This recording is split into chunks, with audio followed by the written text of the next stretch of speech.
بیاین که با هم جذابترین و خوشمزه ترین مکرونی روی دنیا را جور کنیم. در قدم اول ما کار داریم گندنه که در روغن سرخش میکنیم، کمک نمک اضافه میکنیم، میمانیم پخته شوه.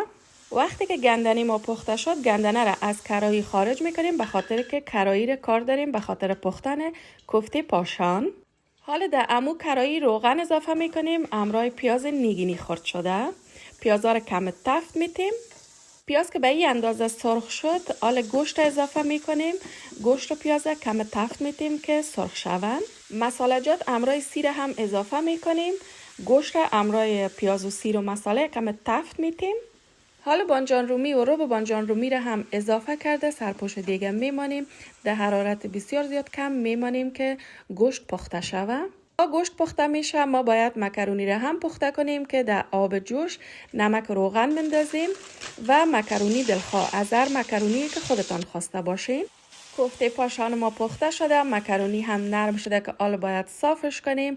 سبزی را هم که گندنه بود قبلا پخته بودیم، حالا دیگه همه چیز آماده است که در قوری دلخواه بکشیم.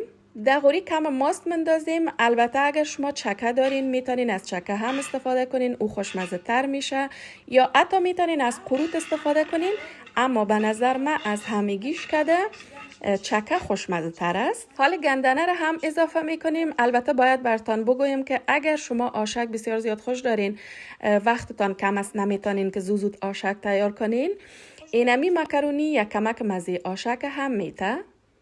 حالا مکرونی را اضافه میکنیم، بعد گوشت یا همون کوفته پاشان. حالا کم ماست و گشنیز و مرچ تند. البته اگر تند دوست دارین. اگر سیر داغ خوش دارین یا نناداغ، او را هم میتونین که اضافه کنین، اما بر ما اینمی رقمی خوبش است، ما این رقم دوست داریم، شما به ذائقه خودتان تیار کنین. خدا کنه که از این ویدیو خوشتان آمده باشه. تشکر. خداحافظ.